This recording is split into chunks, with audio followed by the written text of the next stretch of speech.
Opa, boa noite, professor, boa noite, colega de turma e boa noite qualquer pessoa que por alguma razão esteja assistindo esse vídeo. Essa daqui é a apresentação do grupo 5, Endgame. O nosso tema é reprovação, perda de vínculo, trancamento e conclusão no BTI em 2021. Os membros do grupo são Ana Maria, Cleiane Clementino, Maria Eduarda, João Vitor e eu, Lucas Vinícius. Temos desde o início desse projeto a seguinte pergunta norteadora: é possível identificar, com base em dados abertos, padrões que forneçam a possibilidade de explicação para eventos de insucesso de alunos do BTI em 2021? Tendo por objetivo geral identificar os possíveis fatores que influenciaram na reprovação, perda de vínculo, trancamento e conclusão dos discentes do BTI em 2021.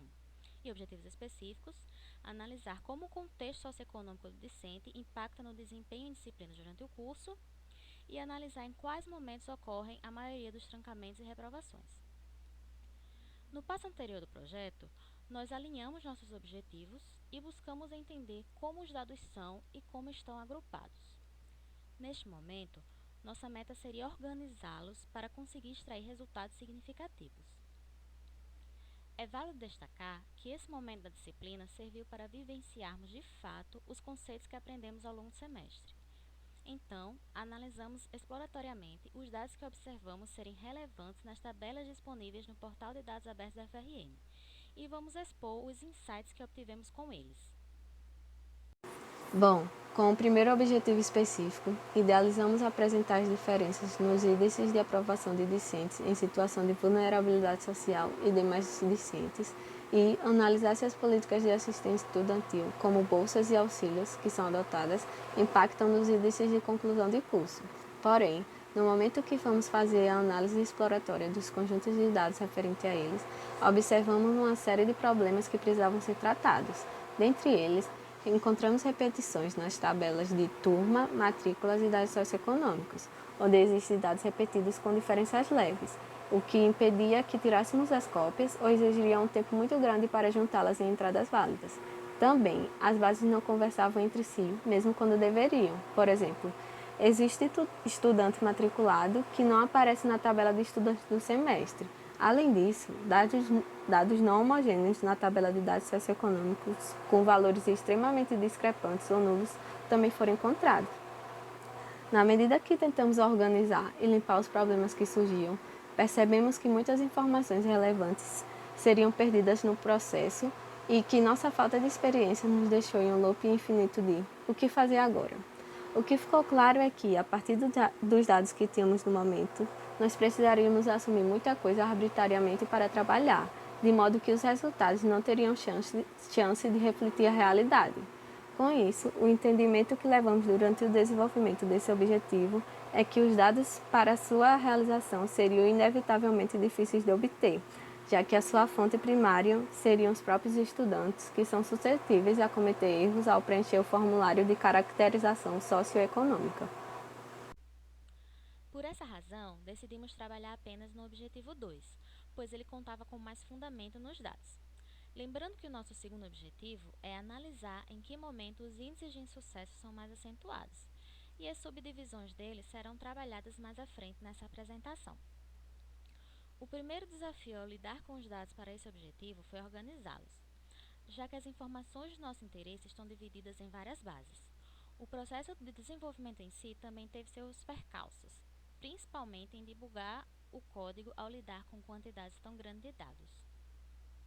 Bom, depois de superar esses desafios, né, mais ou menos, a gente passou para o desenvolvimento do tópico 2.1, que era analisar em quais disciplinas ocorrem a maioria dos trancamentos e reprovações. Bom, inicialmente nós precisamos contabilizar os insucessos por componente curricular. Para isso, nós começamos dividindo os números por turma e, ao final, agrupando eles por disciplina. A escolha da gente apresentar esses dados num gráfico de grupos de coluna se deu pela necessidade de avaliar tanto a evolução dessas taxas por ano, quanto o comportamento por disciplina. Além disso, nós apresentamos um gráfico em porcentagem e outro em valores absolutos. Isso para permitir uma visualização mais real da situação, porque, por exemplo, a gente percebeu que em disciplinas com poucos alunos, qualquer insucesso ele já representa um grande valor percentual. mas não necessariamente isso representa que um grande número de alunos ele foi reprovado nessa disciplina. Ao analisar, né, aí esses dados, vocês podem ver que, por exemplo, a maior taxa de reprovação em termos percentuais, ela foi em FMC2. Mas vocês podem ver também que muitas outras disciplinas de matemática, elas vão constar nessa lista. E isso nos mostra que já é uma realidade conhecida, né, que é a dificuldade das pessoas nas disciplinas de matemática. Em termos absolutos, também no gráfico, a gente pode observar que a disciplina com maior número de reprovações é matemática elementar, o que é uma informação bem interessante, porque a gente pode ver que nessa lista vão entrar quase todas as disciplinas do primeiro período de BTI, com exceção de inglês, sendo as disciplinas de matemática, novamente, as que apresentam maior quantidade de insucessos, o que aponta uma dificuldade superior nas etapas iniciais de graduação, e a gente sabe que isso pode gerar uma alta taxa de alunos irregulares e um grande número de desistência, que a gente sabe que é um grande problema no curso de BTI. E nós entendemos também que esse fenômeno ele se dá por uma dificuldade dos alunos que vêm do ensino médio em se adaptar ao ritmo do ensino superior. Em seguida, desenvolvemos o nosso objetivo 2.2, que trata da análise das taxas de insucessos isoladas, que definimos como sendo os casos no qual o aluno não obtém êxito em apenas uma disciplina. A grande dificuldade nessa etapa foi contabilizar quais casos realmente eram isolados, o que exigia um trabalho recursivo de olhar o insucesso sozinho e em seguida olhar quantos outros insucessos o estudante teve. O maior destaque nesse gráfico foi a disciplina de motores de jogos digitais no ano de 2018, que atingiu uma taxa de 100%. Essa informação deve ser analisada com cuidado para não gerar informação falsa. Nos gráficos anteriores, identificamos que 15% dos alunos reprovaram nessa disciplina nesse ano, o que significa que esses 15% só reprovaram na disciplina de motores de jogos. Como essa disciplina não aparece na lista de reprovações absolutas, podemos presumir que esses 15% representam uma quantidade pequena de alunos que reprovaram unicamente nessa disciplina. Outros dados que chamam a atenção nessa parte são os números exorbitantes de FMC2, que alcança valores de até 85%. Esse fenômeno já é conhecido dentro do curso, com alunos propositalmente deixando essa disciplina para o final da graduação, na tentativa de se dedicar inteiramente a ela em um semestre mais adiante. Essas taxas representam possivelmente uma necessidade de reestruturação da disciplina, que atualmente retém muitos alunos, mesmo os mais proficientes em matemática. Chama a atenção também o impacto da pandemia nos valores, que apresentam uma baixa em 2020. Enquanto alguns olham para esse movimento como positivo, cabe pontuar que a provável causa é um aumento geral na reprovação, o que faz com que menos alunos tivessem sucesso em disciplinas isoladas.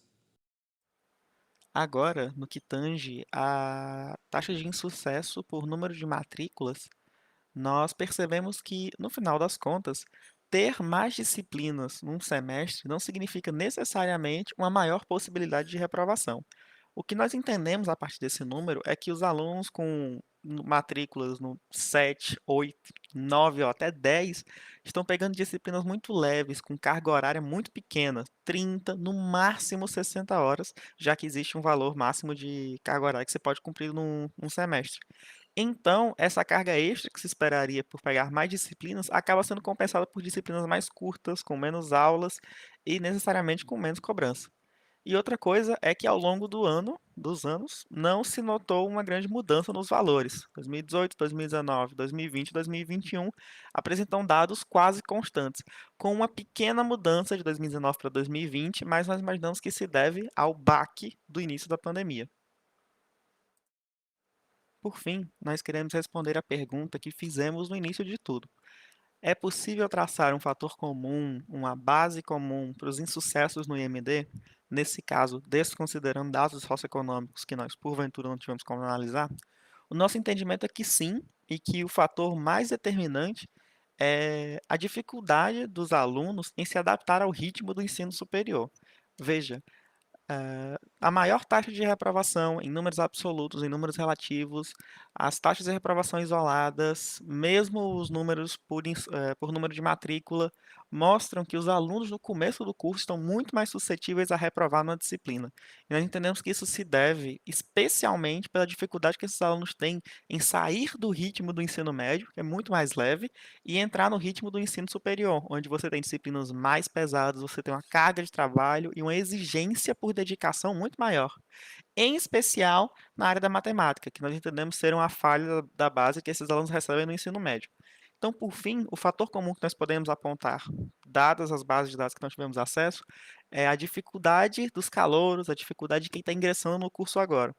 E a dificuldade desses alunos um pouco depois, por volta do terceiro e do quarto semestre, com a disciplina específica de Fundamentos da Matemática, Fundamentos Matemáticos da Computação 2, que apresentam alta taxa de retenção de alunos, o que indica, talvez, um problema na maneira como essa disciplina é estruturada, já que ela está segurando tantos alunos. Por fim, então, muito obrigado, professor.